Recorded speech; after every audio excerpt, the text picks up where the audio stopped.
If you don't respect yourself, you're not going to respect others. Yesterday, we started our Flashback Friday Back to School edition by looking into all the issues we focused in on throughout the back to school, throughout our back to school months during this broadcast, the 7 years. We're approaching season 8. One of the main issues that we talked about throughout the school years was bullying, and y'all know how passionate I am about bullying, which is why I have created the Stop Bullying Speak Up group on Facebook, showing a bunch of stories about kids who are being bullied.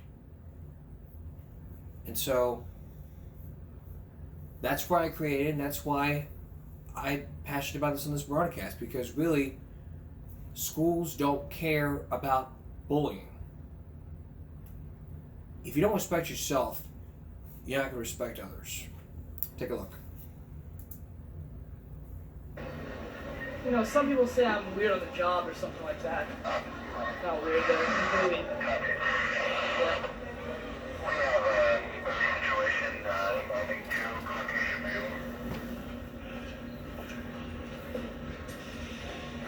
What the heck?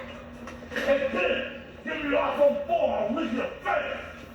I'm not gonna give this to you. Kid, I'm a bully on the edge, a rebel without a cause, a grandma with a blouse. But it's my birthday. That's mine, boy!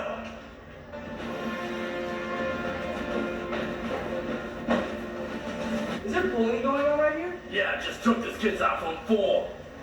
Wait, so it's your iPhone? Yeah, it was a birthday present. So you're not supposed to have any iPhones or iPods in school? Actually, you look like a good kid. Yeah. Would you mind escorting to the office for me? My No. pleasure. That's good. That's good. You can have a good job, too. Oh, okay. So it's always good, you know, bringing bad people to justice. I'm on it. Next time you'll give me all your lunch money, right? Yeah, that's right. Next time I want enough money to afford the extra large pizza. Hello, this guy. You want some too? Yeah, come on. You should be ashamed of yourselves. Picking on this little kid right here? We honestly think you're cool or something? Get out of here, man. Come on, what are you, joke? Thanks, man. You can go home, kid. Sorry about all this. We haven't had the loss of you, man.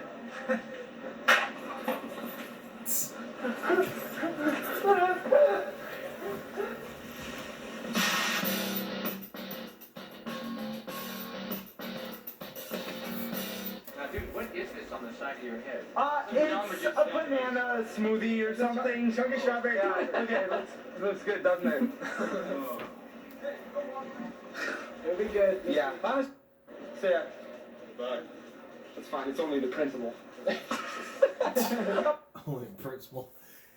Here's one thing most talked about stories ever throughout the year.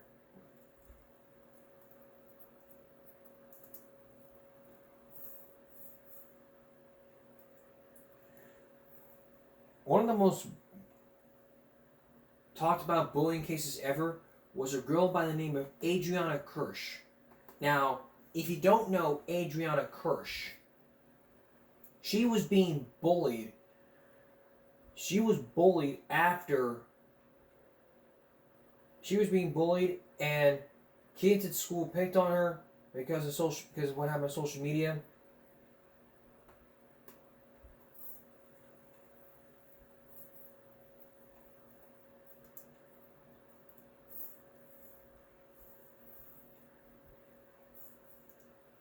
It's the most talked about case ever, Adriana Kirsch.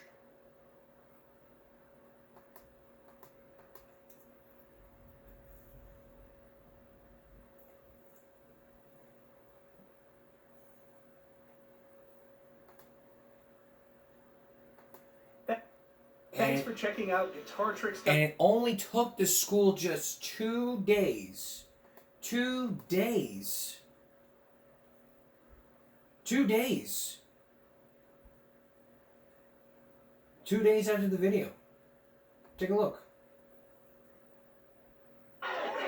Students at Central Regional High School in the Bayville section of Berkeley Township angry, fearful over the suicide death of one of their own after this video was posted to social media last week of several students attacking 14-year-old Adriana Kush walking with her boyfriend in the hallway for no reason yet disclosed. 2 days later, she took her life at home. Her father outraged police weren't called. A kid is assaulted with a weapon, and it's not their policy to call the police or to file a report. Michael Cush tells me his daughter was taken to a nurse, not the hospital, even though she blacked out and had bruising over much of her body. His outrage reflected in the 200 or so students who protested throughout the school day, skipping class, demanding action. I would like them to actually teach the people who bully what they're actually doing and how it affects them.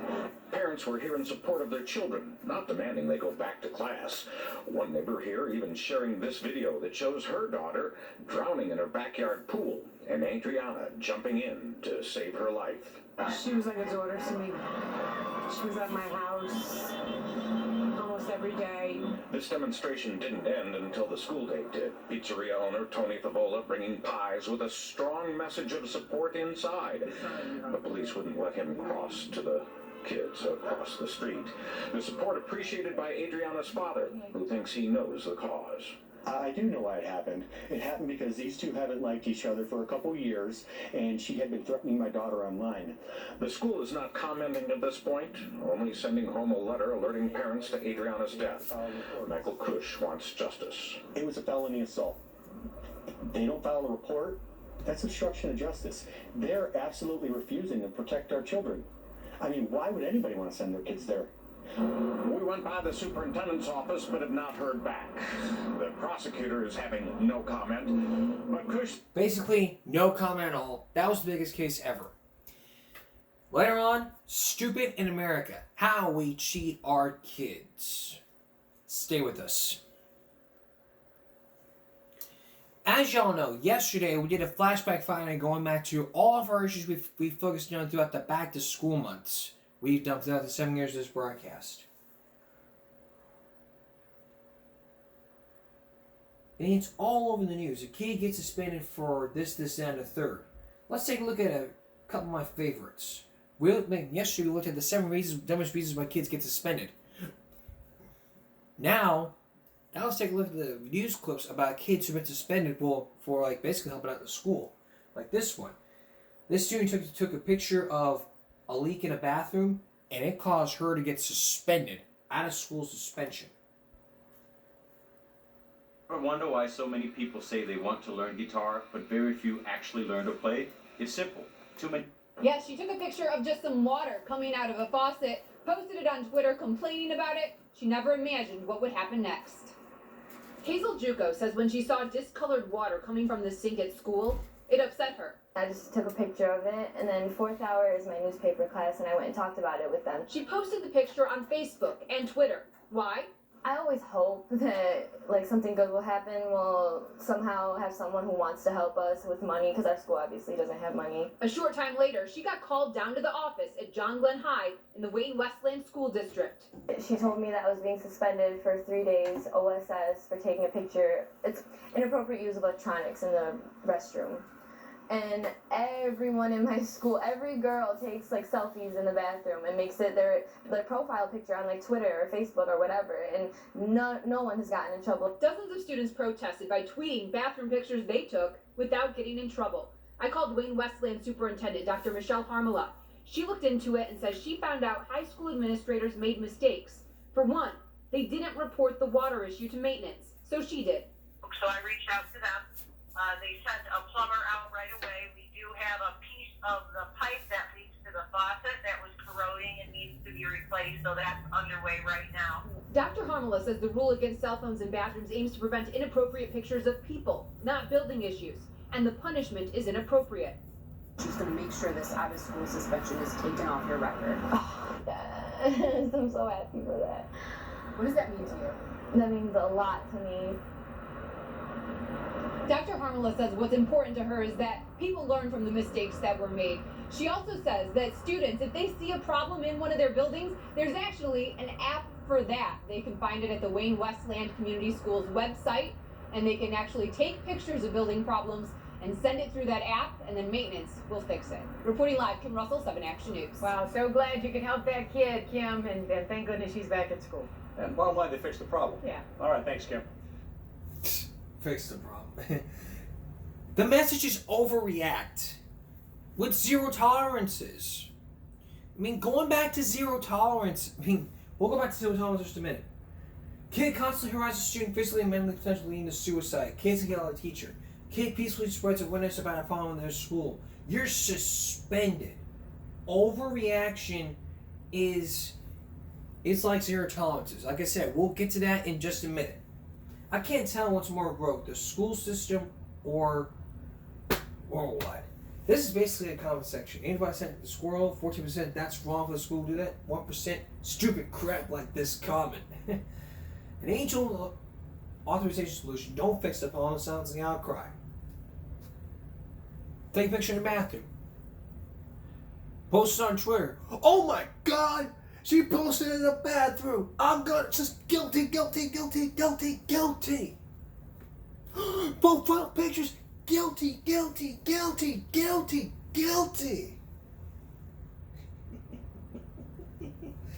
You, bathroom girl who took a picture on their sink, you suspended. You profile picture girls, you are expelled. I want my mommy. I want my mommy. Está loco, no me canon.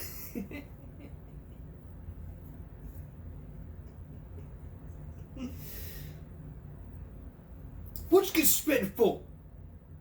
Mom's taking a picture in the bathroom. Come here, boy. Sorry. Come here, boy. You about to get. You about to get, boy. Come here. Now come here. Get your ass up and go to your room.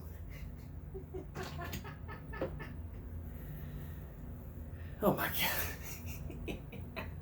Get your ass up and go to your room.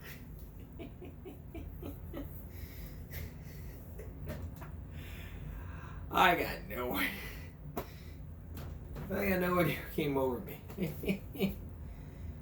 But this ain't funny. This is not funny. How about being suspended for having Kool-Aid in your hair? Wix gives you the power of AI to build the website you need.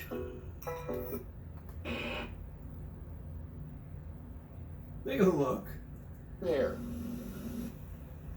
When she got home from school today, the first thing is, Dad, I've been suspended because of my hair. And I was aghast. What's your biggest fear? That I'm going to fail the 5th grade if this doesn't come out. The color of Rachel Neely's hair has put her on suspension as of tomorrow. The Neelys showed us the note that Rachel brought home from school today, saying that all of the hair coloring needed to be out before she could go back to class. Charles Neely says he and Rachel have done just about everything they can at home. Essentially, we're trying to wash it out. Just, regular shower, she shampoos.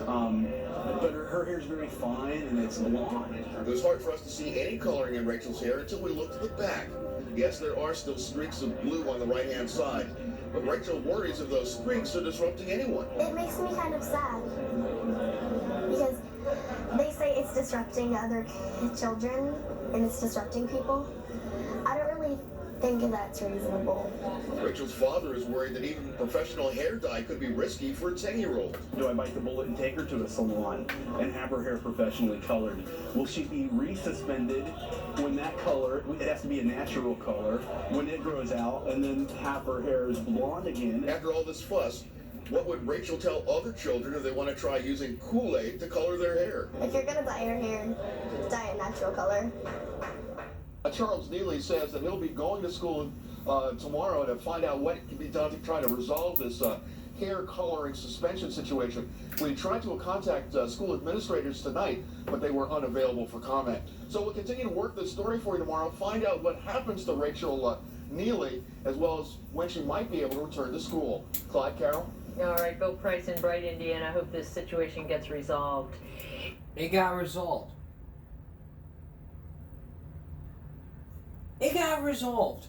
After the story airs, they went back to the school, and even then, her suspension was revoked. But in other family, in other cultures, it would have been like, "What'd you get suspended for?" dye my hair blue with Kool-Aid? You what? Get over here! You think it's funny? Come around!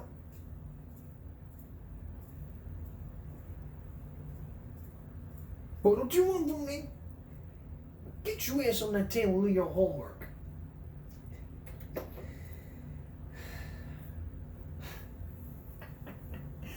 Yeah, ass whooping suspension coming up. Still to come, Stupid in America. Coming up next, when we come back, more people getting suspended from school, especially one saying no to drugs. And later on, and coming up next, zero tolerance in our schools. Don't go away. And don't get your ass whooped either. Could you be suspended for saying no to drugs? In Jeffersonville, you can. The parents of Kentuckiana 7th grade of a Kentuckiana 7th grade student say their young daughter was suspended for school for doing exactly what she's been taught to do for years. Just say no to drugs. Rachel Greer said February 23rd, during 5th period gym class at River Valley Middle School when a girl walked into the locker room with a bag of pills. The pills were a prescription for AED drug Adderall. The mother said Rachel and her husband were proud of her daughter for turning down drugs. Like she's been doing taught for years by DARE, Drug Abuse Resistance Education. Just saying no to drugs didn't end the trouble for Rachel. During the next period, the assistant principal came and took Rachel out of class. It turned out the girl who originally had the pills had a few of the students who got caught. That's when the assistant principal gave Rachel a decision.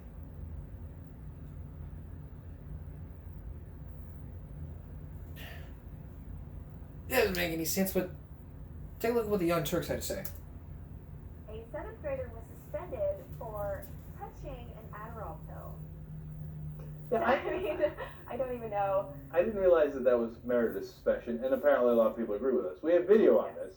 So let's go to the video of this local news story, and then we'll come back and judge. Perfect. Parents of a Kentuckiana 7th grader are fired up tonight. They say their young daughter was suspended from school for doing exactly what she's been taught to do for years, to just say no to drugs.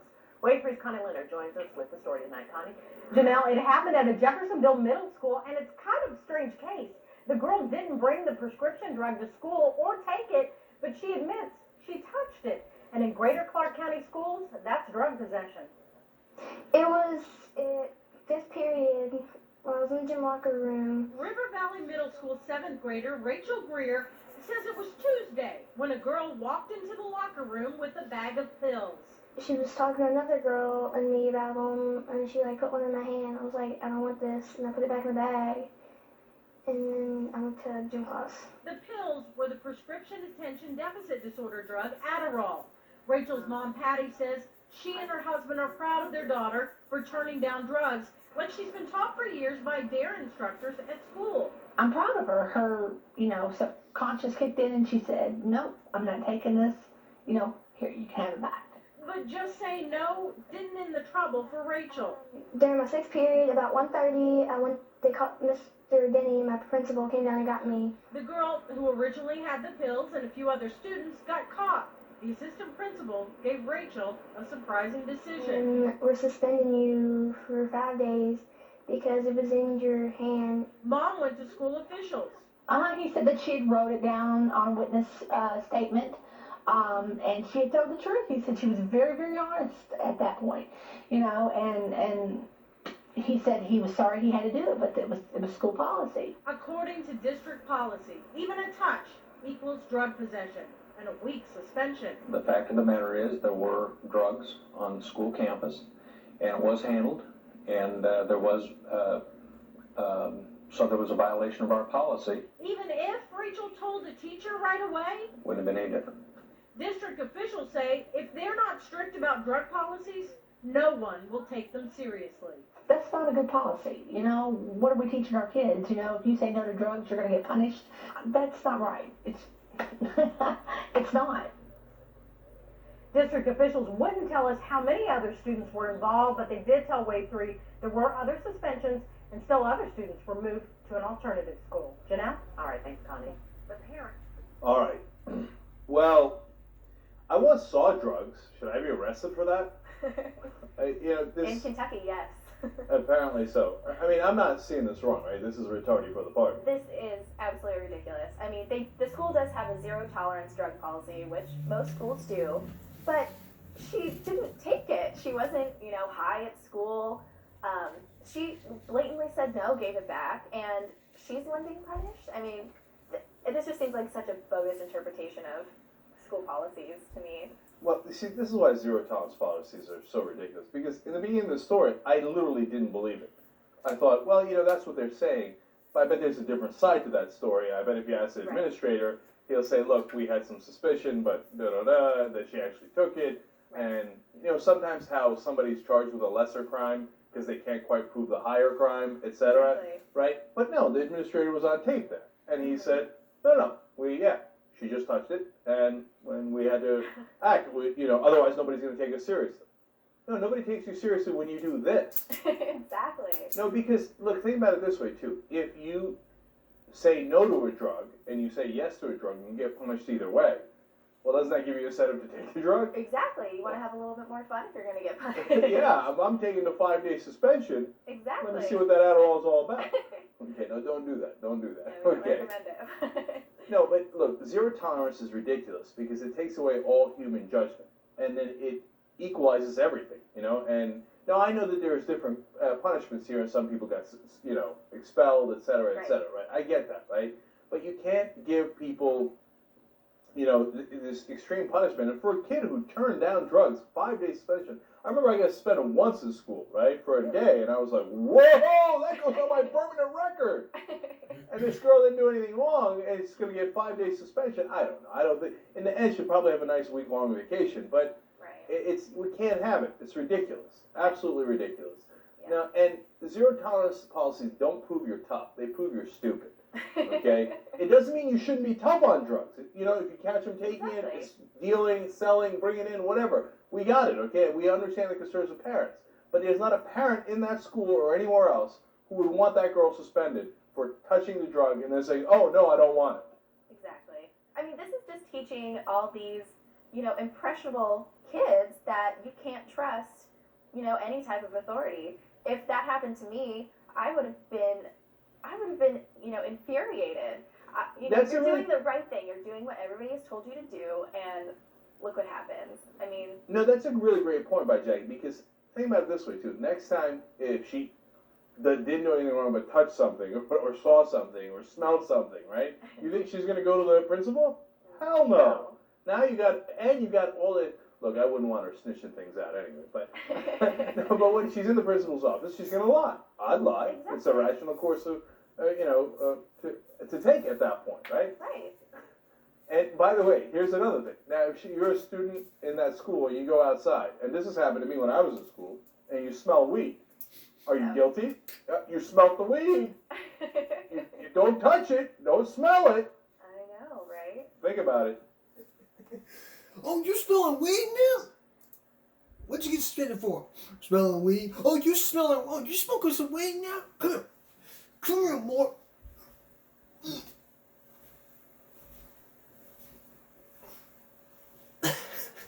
Beat the shit out of you.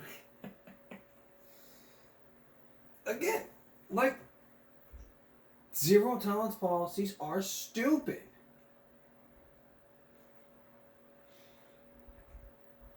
Well, does that mean I'm a murderer since I've touched a knife before? Oh, you touched a knife? Yeah, I walked into school. You're suspended. She shouldn't get punished if someone puts it in her hand. She said, here's the thing. We've lost common sense. Stupidity. Zero tolerance policies equal stupidity. Schools be stupid.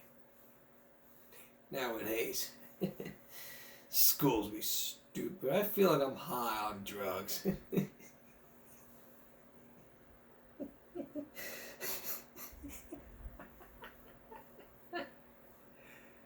Oh my God.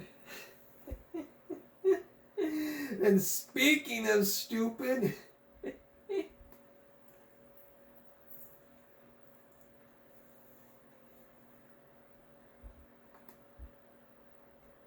Speaking of acting dumb, when we come back, I'm going to get control of this. We're taking a break here. When we come back, stupid in America. How we cheat our kids. You've been waiting for this one. We'll be right back. Stupid in America. That is a nasty title. Disgusting. Nasty things going on in these public schools, and stupid things are happening. Now it's time to face up to them. Here's John Stoss. We see so many movies showing us wild kids. Kids arriving at school doped up. Who was Joan of Arc? The movies tell us the kids are stupid. Noah's wife? The Republican-controlled House of Representatives, in an effort to alleviate... And the teachers, boring. Anyone? Are real teachers that dull? Students told us yes. Some teachers are very boring, so everybody falls asleep. And is school as bad as the movies suggest? You see kids all the time walking in the school smoking weed, you know? It's a normal thing here. Normal, kids say, here at Abraham Lincoln High in New York. 4 years have been miserable in this school. It's like a hellhole. A hellhole? Really? It makes me want to know more, but it's hard to get our cameras into schools. New York City School District wouldn't allow us in at all. Washington, D.C.'s district steered us to the best classrooms, like this one taught by Jason Camras, the National Teacher of the Year. 24 positives and 10 negatives.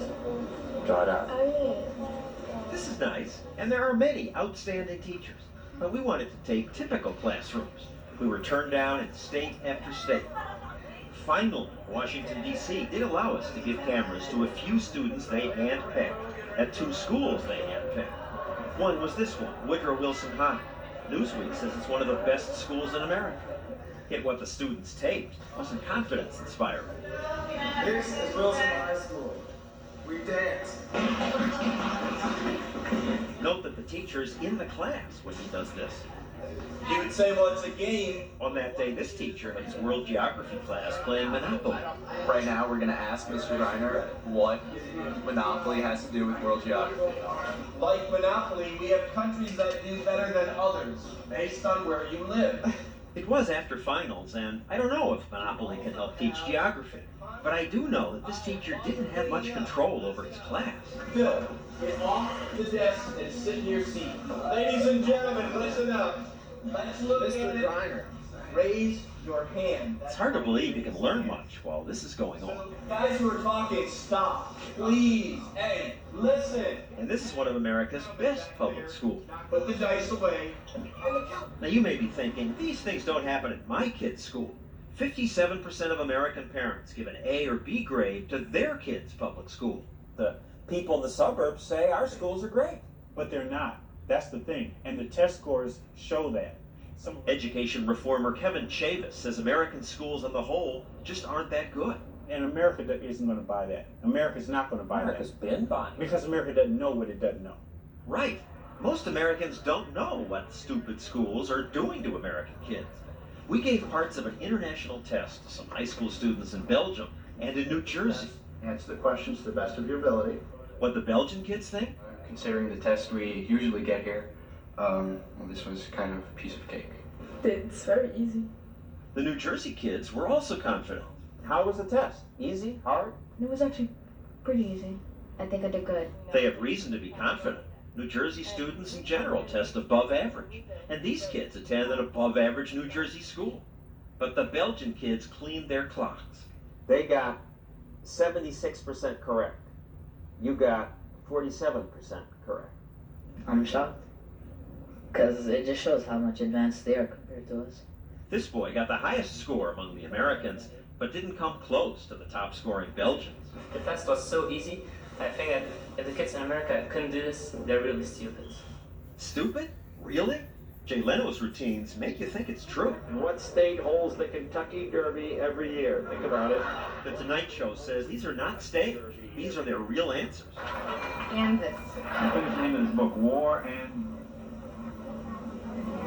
Sex. War and Sex. What is the Bill of Rights? You're going to law, aren't you, sir? The Bill of Rights? Okay. What's the purpose of the Bill of Rights? I don't. What was a major cause of the Civil War? I don't know. American high school kids are beaten on the international tests, not just by kids from Belgium, but by kids from most countries, even poorer ones like Poland, the Czech Republic, South Korea. So are American students stupid? No, we're not stupid, but we could do better. I think it has to be something with this school. Because I don't think we're stupid or lower than them. Right, something with the school, because the longer kids spend in American schools, the worse they do. Fourth graders take international tests, and at that age, American kids do well above average. But by high school, they've fallen way behind. Are the kids stupid? The kids are not stupid. The system is stupid. These parents and grandparents are furious at what they've learned about their kids' public schools. It's a joke. It's insane. They're not learning anything. Pam Von Goren, who used to be a teacher, was appalled when her granddaughter came to stay with her. She can barely add and subtract numerals 1 through 5. She was with me for a week.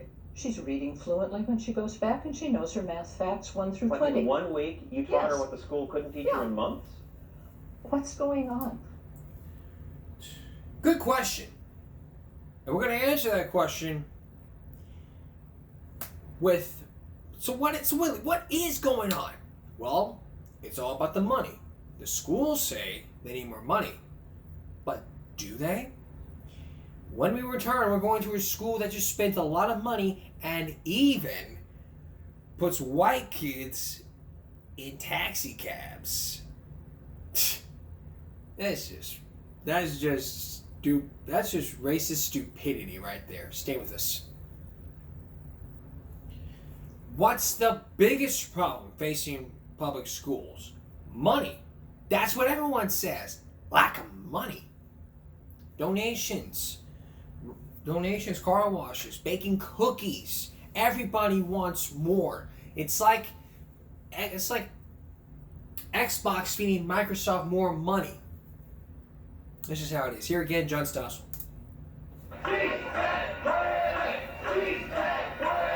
At this California rally, teachers told us schools need much more money. There's nothing that money can't fix.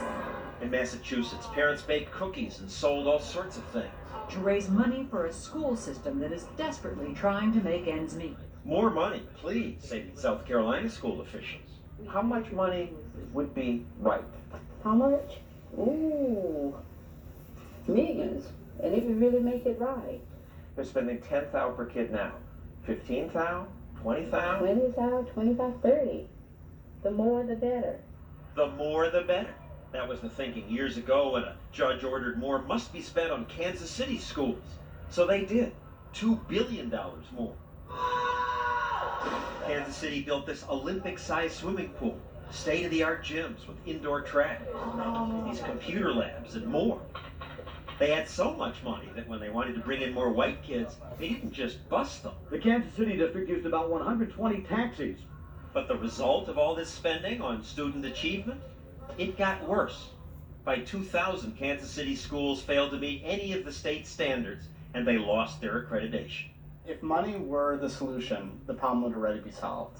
Jake Green is the author of Education Myths. We've doubled per pupil spending, adjusting for inflation, over the last 30 years, and yet schools aren't better. Adjusted for inflation? Adjusted for inflation. We now spend more than $10,000 per pupil per year. Here's a graph of the increased spending. The line goes straight up, but student achievement, flat. Graduation rates, flat. The extra money didn't help the kids. How can that be? More money but no results? It's a lot of money. Think about it, $10,000 per student. For a classroom of 25, that would be $250,000 per year. Where does the money go? It certainly isn't all going to teach the kids. In Orange County, California, Jennifer Beal's kids have been learning in portable buildings like this, while her school district's spending $35 million to build a new building. Not for the kids, it's for administrators. It's insane. We call it the Taj Mahal. It's so enormous and overwhelming. You can give public schools all the money in America and it will not be enough. Everyone has been conned. I'm not doing it today, okay? Ben Chavis is a former public school principal who now runs this alternative school that spends thousands of dollars less per student. He laughs at the public school's complaints about money. They all say it's the answer. No, it's not. We just need a little more money. That is the biggest lie in America. They waste money. To save, Chavis asked the students to do things like keeping the grounds picked up and setting up for lunch. We don't have a full-time janitor. We don't have security guards. We don't have computers. We don't have a cafeteria staff. Thanks, Dom. There's no pool or world-class gym. Hey, on your mark, get set, go! For gym class, his students often just run laps around the block. If you come to school, you're going to have the advantage over everyone else. It means there's more money left over for teaching. Is that a complete sentence or a fragment? Even spending less money per student, Chavis pays his teachers more than public school teachers get. His school also thrives because the principal gets involved. Chavis shows up at every classroom and uses gimmicks like small cash payments for perfect attendance. Do you come to school for the money or do you come to school to get an education? And the money. Since he took over 4 years ago, this school has gone from being among the worst in Oakland to being the best. His middle school has the highest test scores in the city. You've boosted the scores from where they were by spending less money. It's not about the money. But what about kids who come from broken families, poor families? Give me the poor kids, and I will outperform the wealthy kids who live in the hills. And we do it. PR. Other spunky independent schools do well with less money, like this one in South Carolina run by Teresa Middleton. We saw that the kids here were enthusiastic about learning. My children are so excited. Can we play this today? Can we do popcorn? Can we do relay math? Can we play bingo? Can we play phonics around the world? Learning should be fun. And fun seems to teach. These first graders can read. Get ready to work. I've had 3-year-olds sounding out words. My below average child can go to public school and make the honor roll. Yet she spends only $3,000 per child versus the $9,000 South Carolina's public schools spend, and still fail to educate students like Dorian Kane. My son is now 18 and he is not reading. He's on a 4th grade level and it's a huge problem. Do you want to take a shot at that? Dorian struggles to read just one sentence in this first grade book. One day Uncle Jack came to visit. He says he wants to learn to read. You know, there is a whole world that can open up to you if you are able to read. Yeah, I know that. Did they try to teach you to read? From time to time. The test results went. Gene has been after Dorian's schools for help for years. You have to beg. You know, whatever you ask for, you're begging because they have the power. Now, they've had meetings with you to talk about your son. Yes. Here is one of them. Good morning, I'm Fred Stevens, Director of Programs for Exceptional Children. This is where some of the money goes to educational specialists, the Director of Programs for Exceptional Children, the school principal, a resource teacher, a gym teacher, the school counselor, and the district's special ed coordinator. But they hadn't done much for the boy who can't read. Have you had the opportunity to counsel with Dorian? Well, first of all, I really hadn't had the opportunity to really counsel with him. I'll be frank with you. The principal said Dorian was doing well. I've seen great progress in her, so I don't have any concern. The meeting went on for 45 tedious minutes. Dorian looked defeated. His mother just kept raising the one issue that concerned her most. The only issue I have is his reading level, and that's what's important to me. All right, come on in, have a seat. So we decided we'd send Dorian to a private learning center, Sylvan. Could they teach Dorian to read when the South Carolina public schools hadn't? All right, click on OK for me. You bet. After just 72 hours of instruction using computers and workbooks, Dorian's reading was up more than 2 grade levels. His mother loves the private program. They're doing what they're supposed to do. They are on point, but I can't say the same for the public schools. No, she can't. South Carolina, over 12 years, spent nearly $100,000 on Dorian's education, but they left him behind. No child left behind. That's the whole key. No child left behind. There's an exceptional program for kids who want to learn to read. It's called Read Right. I took that program from 4th grade to sophomore year. Basically, we had to do cycling. We had to do some cycling, and we had to ask, was it excellent? Yes, it was. And if it was excellent, we moved on. If it wasn't excellent, you have to start over. And the program works. Worked for me, and it worked out for other kids. And if for begging people to help your child read, your child doesn't know how to read, and then all of a sudden this is something the third can happen. Basically, I don't know what else to say. When we return, what if schools had to get good results or flunk out of business? What if it's closed? Will we move to a different school, or will something else happen? Stay with us. If you're a parent with money, then you have some choices. Like, you can pay for a private school, or you can buy into a neighborhood that has a better public school. But either way, you're stuck with what people give you. Kids, wait. A real estate agency even runs commercials about it. Anyone know the student per teacher ratio in your classroom? They show a mother-to-be desperate to find a good school. She's crazy. No, she's not.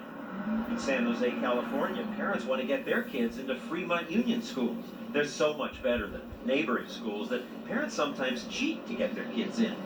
What's cheating? Pretending to live in the district when you don't. Inspector John Lozano goes door to door to check if kids really live where they say they live. Is, here? Yeah. Really? Oh, great. Nice to finally meet you. How long you guys been here? Then Lozano says he still needs to look inside the house to make sure she really lives there. I don't mean to embarrass you, so... He sounds nice, but think about what he's doing. The school district police go into your daughter's bedroom. He even goes through drawers and closets if he has to. Well, we have a computer, we have some 17 magazines, we have pictures of the student and her friends on the wall. This girl passes. I was looking for... But the grandmother who listed this address is caught. People who answer the door say she doesn't live here. She says that she lives here and that her grandson's going to live here with her. That's so they can go to school at Homestead High School. Oh, I have to. Yeah. Caught. She's definitely caught. 2 days later, I talked to the grandmother. I was actually crying. It's kind of creepy that they force you to go to the black market to get your kid a better education. I was crying in front of this 14 years old. Why can't they just let parents get in the school of their choice? Why can't they? Changing schools can change a child's life. Patty Bauer's kids were stuck in a public school that wasn't teaching them, but then they got McKay scholarships, which let them attend this private school that works with kids who have special needs. They would invite... Joey has been brought up 4 grade levels in reading. Alan's gone from C's and D's to being an honor roll student. But last week, a Florida court killed a similar choice program, and Patty fears her kids will soon be forced back into public school. If they take the McKay scholarship away, I don't think Joey will finish school. Why can't she choose her child's school? Most countries that beat America on international tests give parents that choice. There were a few people who got very, very high scores. Here in Belgium, the government spends less than American schools do on each student, but the money's attached to the kids, so they can go wherever they want, to a state-run school, or a Catholic school, or a Muslim, or a Montessori school. Because of that choice, it makes it a lot harder for schools, because there's a lot of pressure. Kate van den Sabel runs a state school in Belgium.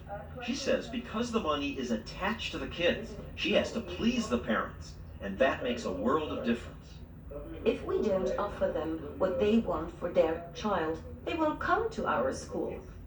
So she provides extras like cooking, more sports programs, furniture building, electronics. Is this what you like best? Yeah. You think that America doesn't leave any child behind, but I think that we don't leave any child behind, and that you guys have some kind of a problem with that. I wouldn't send my child to an American public school, not even for $1 million. Her son lives in Belgium now, but when he was 6, his family lived in America, and his mom was upset when he was assigned to a school. In America, I sort of had to beg, please, give me a good school for my child. And Here in Belgium, they're all over the place. Because if they're not good, they're gone. You shut down bad schools. That's healthy. Because it says to people that incompetence won't work. So the fact that some schools fail and close, that's the success? That's a good thing. That's a good thing. That's a real good What thing. happens to those kids in those schools? Then they'll go to another school. Why should we keep them in a school that's not working? That's what we've been doing for decades. Giving kids a choice forces schools to try harder. You have to be innovative all the time. You have to look for new means of working, new means of thinking. Onion, ham, and salami. So if we don't succeed, we just run out of business. I think it's a pity that American children don't have the same opportunities and same choices as we have. But if you're used to it, maybe it's just normal. And it's just normal indeed. But no choice is, it's just normal here in America. Coming up, kids are learning. But there's one question. What are they learning? Next. Stay with us. Here's a brain teaser for you. Why are you watching me? Why are you watching us? You don't have to. You've got choices. But suppose you only had one channel. This one. And the government told you you had to watch this instead. That's generally how it works for all schools. Basically, as we're about to show you, you have to be where you're zoned. If you're zoned here in Flower Bluff, you go to school in Flower Bluff. You don't go to CCISD while you're being zoned in Flower Bluff. That's cheating. Again, John Stossel. When the Sanford family moved from Charleston to Columbia, South Carolina, they had a big concern. Where would their kids go to school? First thing I did was look up on the computer, where are we zoned? What schools would those be? You have to go where you're zoned. You go where you're zoned. In South Carolina and most everywhere, you must attend the public school in the zone where you live. But the middle school near the Sanford's new home was rated below average. It turned out, however, this wasn't a problem for them, because the reason they were moving to Columbia was that Mark had just been elected governor. Duly installed as governor of South Carolina. So they were offered special options. People from better school districts invited them to send their kids to those schools. And I said, but it's not fair. Because if I lived down the street here, they wouldn't be allowed to do that. Would I be allowed to do that? And they said, no, you would not. He said, but we're going to waive that requirement because you're the governor. And I said, that's not fair.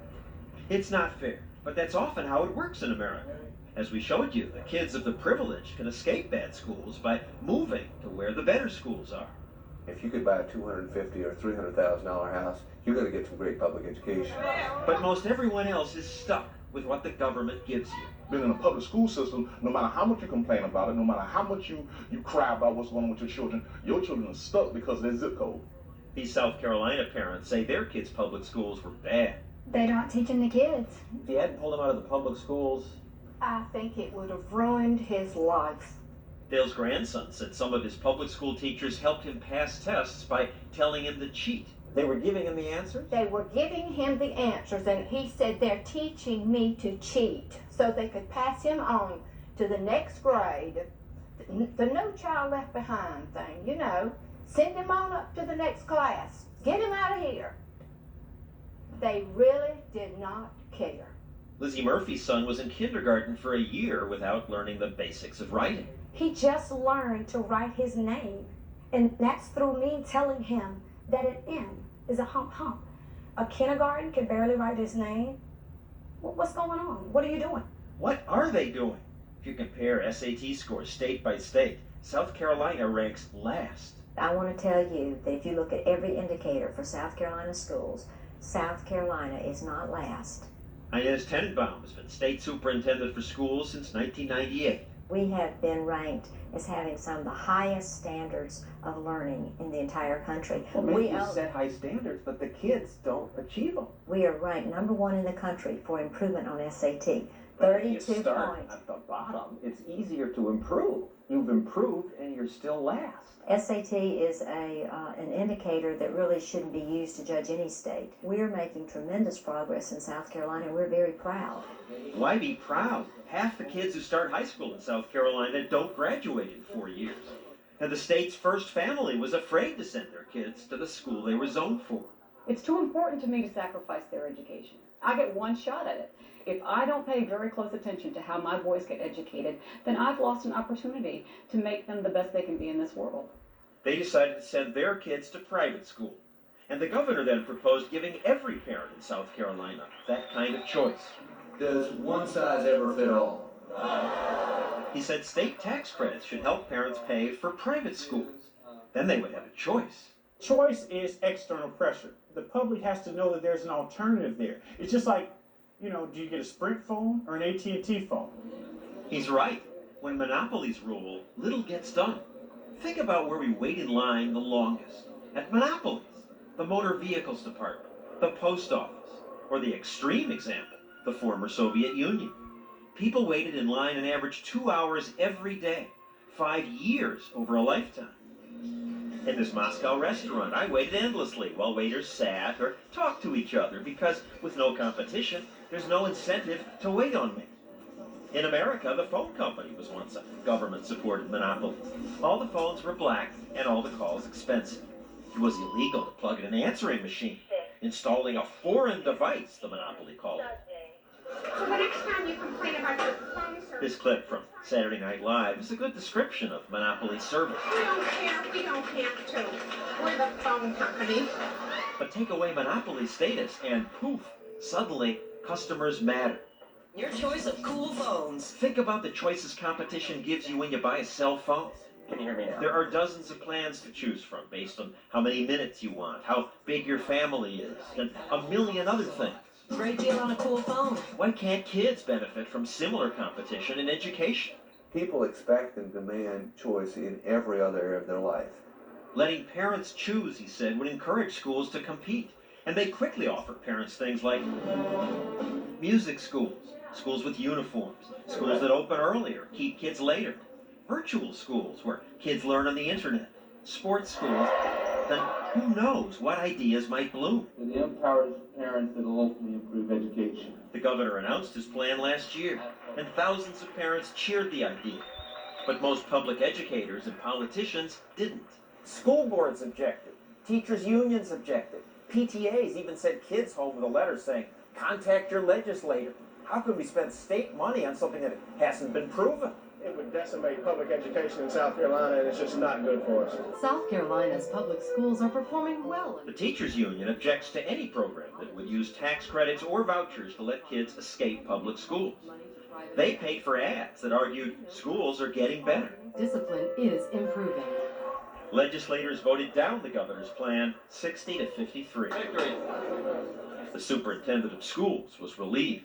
It was an unproven, unaffordable, and unaccountable plan.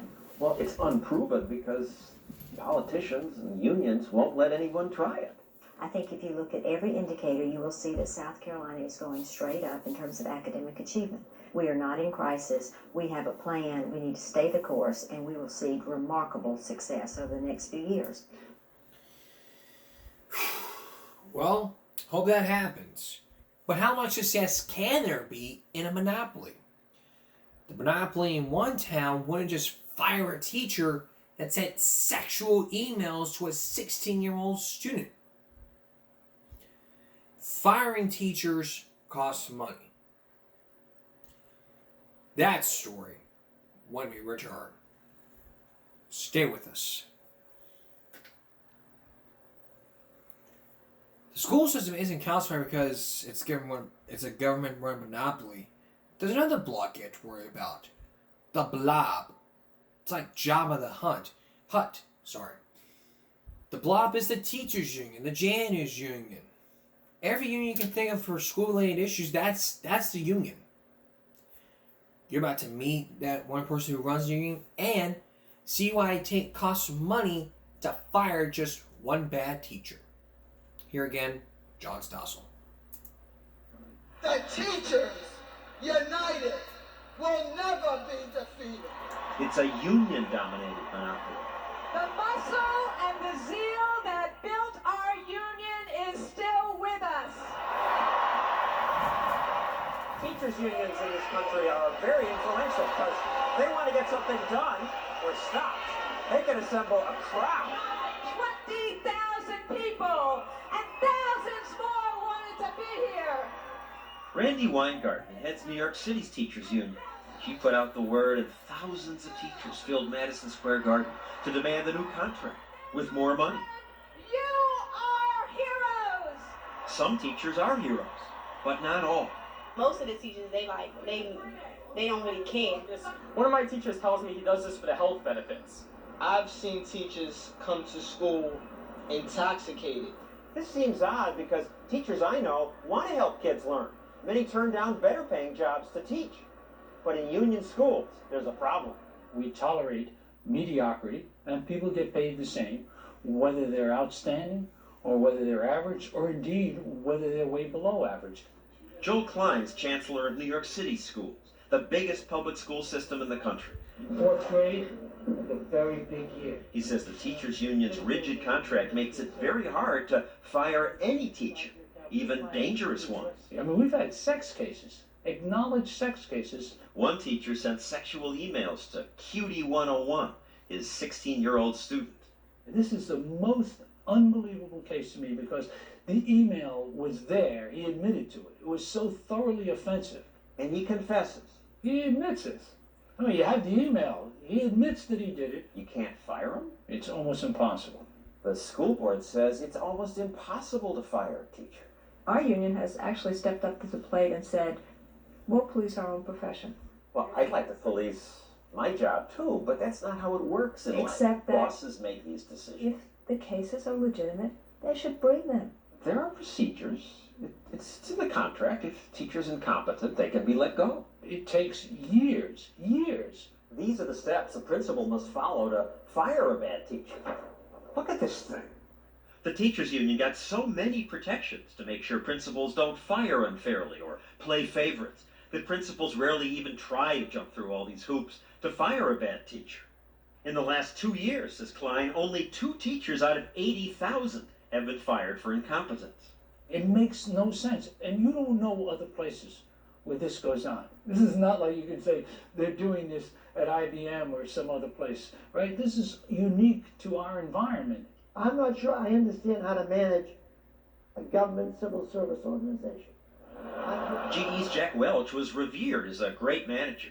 He says if an organization is to stay vital, it must reward its best workers, and the bottom 10% have to go. We tell people in the bottom 10, look, you got a year. Find yourself somewhere to go. And they do. By doing that, he made GE unbelievably successful. But what he did at GE is forbidden at most public schools. We have a system in which we don't distinguish among people. And as a result of that, we don't reward excellence. Why don't you reward excellence? Because it's barred by the contract. Ah, yes, the union contract. Here it is, more than 200 pages of fine print. Union monopolies often create documents like this.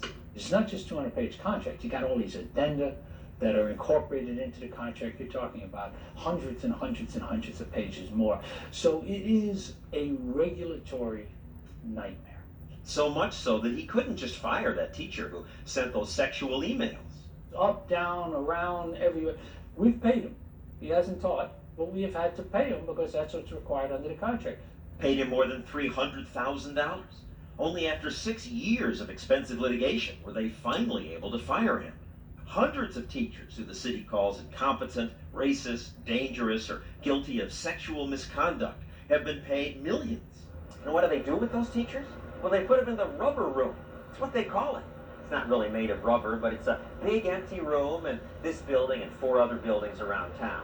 Because they don't want these teachers to get near the kids, so they just come here and sit, hang around, read magazines, waste time, and waste your money. They wouldn't allow us to take pictures inside while the teachers were there. Today, the city pays $20 million a year to house teachers in rubber rooms. Insane as that is, at the union rally, teachers told me they support the firing rules.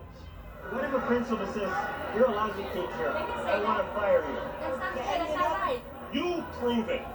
You prove I'm a bad teacher. If you can't prove it, don't try it.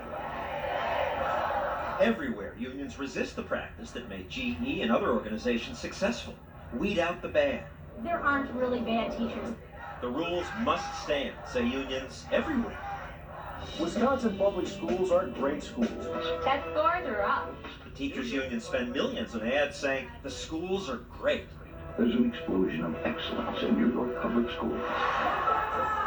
Since the schools are excellent, they say, don't mess around with our rules and benefits. Permit members to retire without penalty at age 55. Teachers would work uniform 6 hours and 40-minute days at all levels. Which is what normally happens in the private sector. Really? She says her teachers should work regular hours, but how many of you work a uniform 6-hour, 40-minute day? But the union is powerful, and a few months after our interview, Weingarten got a new contract. This is a really good day. Look at the smiles. In exchange for a 15% raise, the union made concessions. For example, they agreed to work 10 minutes a day longer. They say it will be easier to get rid of sex offenders, but it will still take all these steps to fire an incompetent teacher. Unionized monopolies like yours fail. In this case, it's the children who you are failing. We are not a unionized monopoly, and ultimately, those folks who want to say this all the time, they don't really care about kids. Okay. You don't care about kids? Teachers, those who criticize Monopoly don't care about kids?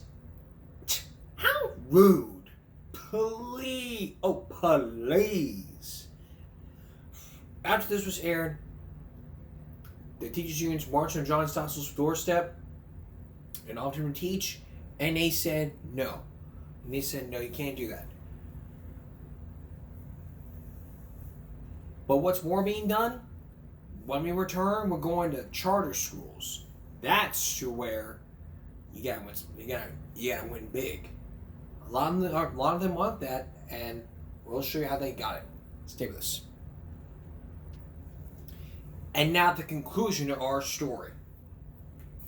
When public schools began in America, most people worked on farms. That's why there's no school in summer, so kids could, stay home and help with the crops. But to escape monopoly, there is one solution. As we're about to show you, it can be helpful. Where they spend less money than public schools. Again, John Stossel. Today, fewer than 2% of us work on farms, and nearly everything in our society has changed dramatically. So why has there been so little change in education? We want to do what we want to do in classrooms. As we've seen, one reason is that unions fight to maintain the status quo. But that status quo often doesn't serve the kids. Our students are basically just dying in their seats at school. They're not getting the education they deserve, and the union puts up a barrier for that. These San Diego teachers fought to make their schools charter. Charter means they're still a public school, but they're free of many of the rules set up by school boards and unions. You got it, Cal. Excellent. Okay. Now, when a teacher's hired, she knows if she doesn't do a good job, she could be fired. I'm a good teacher. I don't need tenure to protect my job. I need tenure to be gone to protect my students. The rule is given for each table. Since this school dropped the union rules, there's now a waiting list to get in. Many charter schools are succeeding.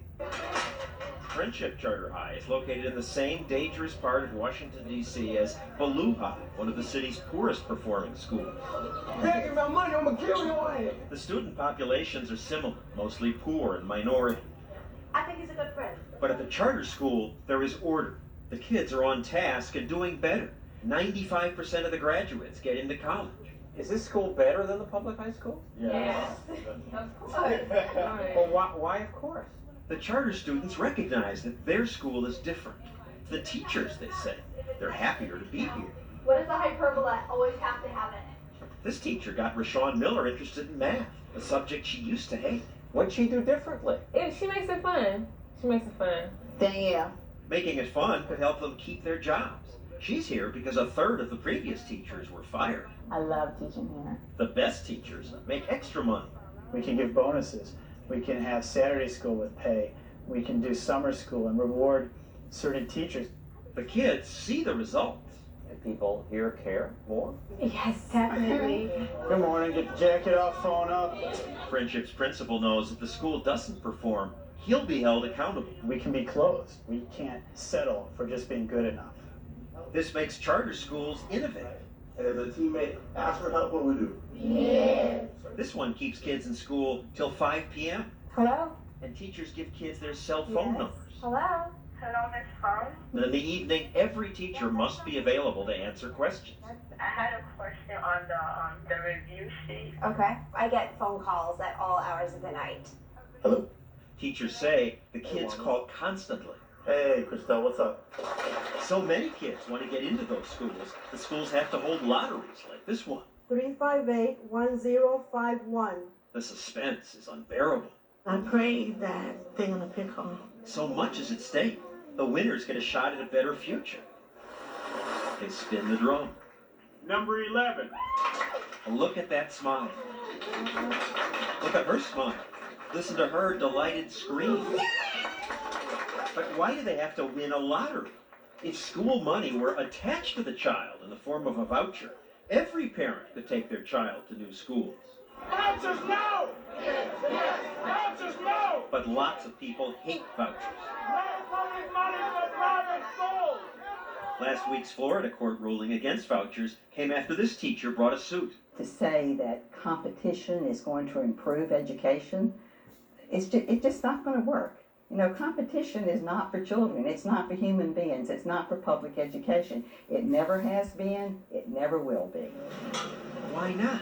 Would you keep going back to a restaurant that served you a bad meal? Or a barber that gave you a bad haircut? Competition makes everything better. Why would schools be different? In the few places where vouchers have been allowed, like Milwaukee, the kids who used vouchers did better, and the kids in nearby public schools did better. They improved by leaps and bounds. No one lost in Milwaukee. Everyone did better. The kids at the regular public schools did better, and the kids who went to the voucher schools did better. Calm down. Of course they did. That's what competition does. Choice to me is the only way, I believe, that we can force the system from an external vantage point to change itself. It will never change itself from within. Public education will never change. All the reform. These are well-intended people who want to help kids. All the well-intended designs and programs du jour, unless there is some competition infused in the equation, unless that occurs, then they know they have a captive monopoly that they can continue to dominate. Hands, please. But if there were competition, if parents had a choice, the possibilities of what we could have are limitless. And it can be limitless. Well, we got one more cream of the crop when we come back. No running in the halls. Yeah, this Flashback Friday was just continuing on. We'll be right back. We'll be right back to this. Hey, you! No running in the halls. Tonight's Smile Break, we're flashing back to our back to school moments here on this broadcast. And one of our main issues, this is what I talked about from years ago. No running in the halls. Hey, no running in the halls. In the heads. Oh. Hey, no running in the halls. In the heads. And this is the one that really got my kick 15 years ago.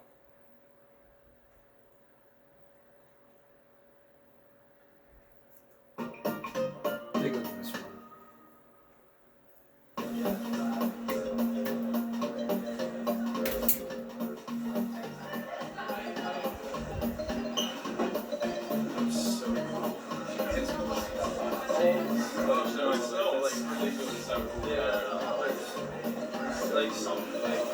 It's just so good.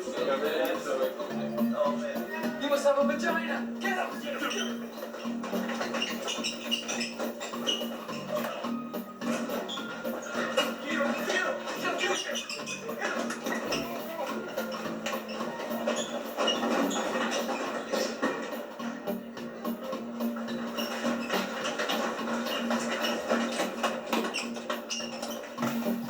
running in the hall!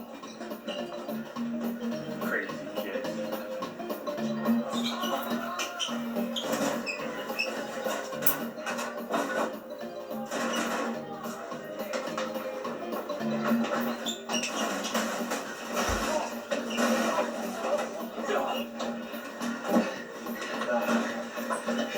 This is the best kid alive.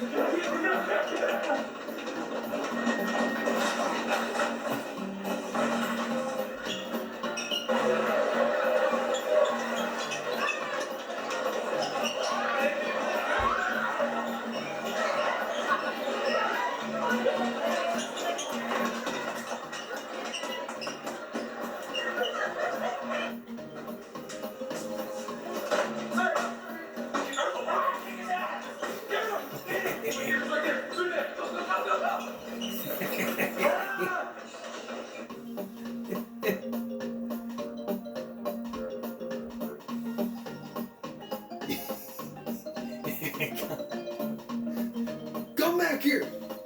You get that thing! You want to go to the bathroom! So?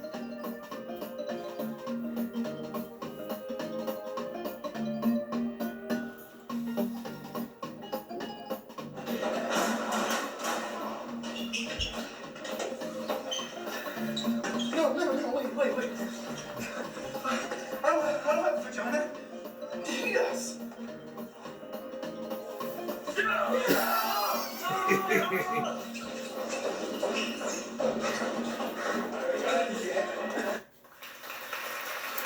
Starring everybody. There was a short film. This was award winning. This is from Logan Keller. 462 views in 3 months. Take a look. I'll cancel my 4 o'clock immediately. Right away, sir. No, fix that.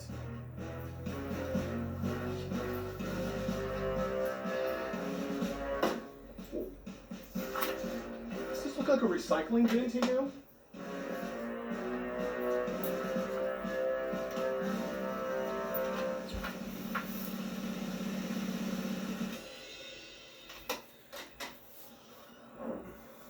What was that? What was what? That. The flailing. It's nothing. I saw something. Come on. I'll show you later. I'd rather you just tell me. I've got time to kill. Holy shit. Did you not see the hundreds of papers on the walls? I'm pretty sure there's literally one on your door. Can you just... I get bored, okay? Fine. So what do you want to play? You ever played War?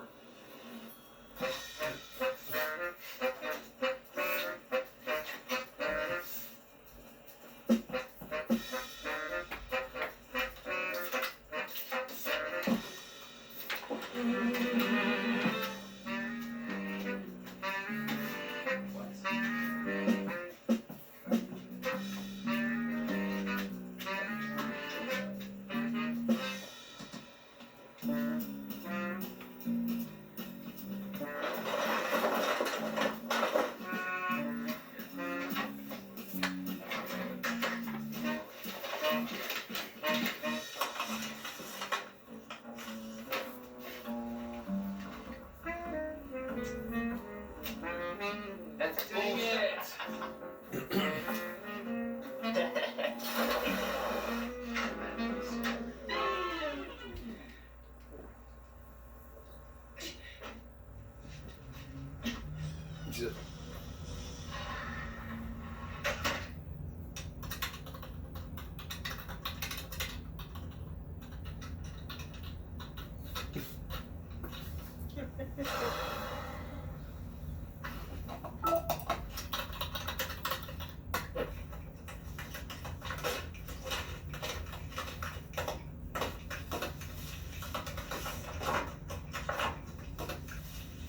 Green.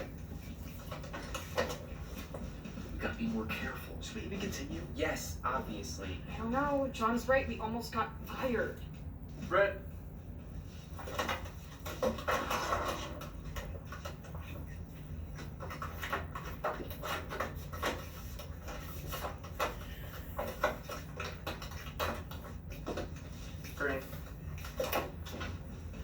say we keep going. Yeah? How? I don't know, Einstein. Why don't you come up with a plan? He's got a point, George. I'd like to know as well. Elizabeth, I don't know. What I do know is we need to up the ante around here. I need that adrenaline. Wait a minute. I got it. The rules are simple. Think of it like tag. We choose one person to be it. They hunt for the rest of us. If they spot you, run like hell. Because once you get tagged, you join them as the infected. After that, spread the infection. Do you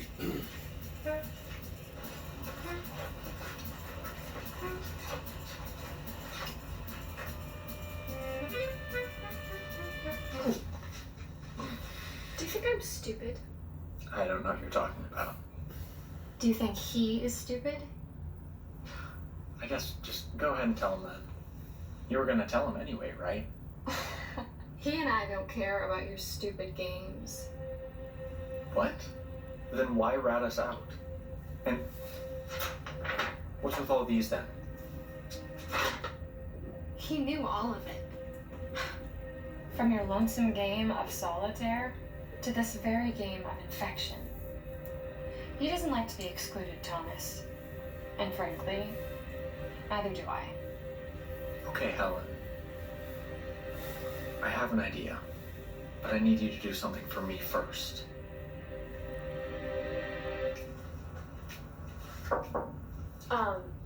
Sir. Thomas Paine has asked me to give you a message.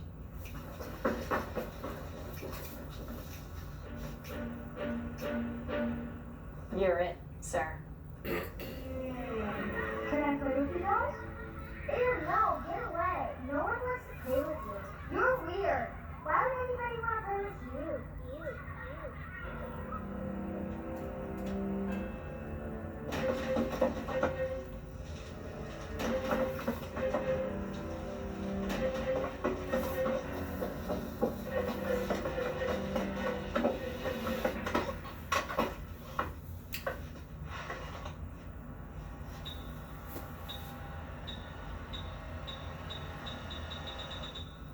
You're it.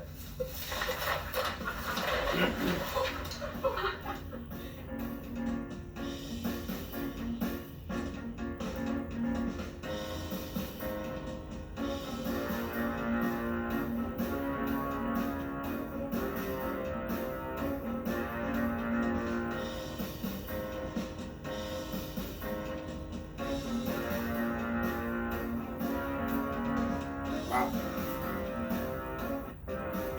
That was a cool film. Why was it award winning? I guess no one will know.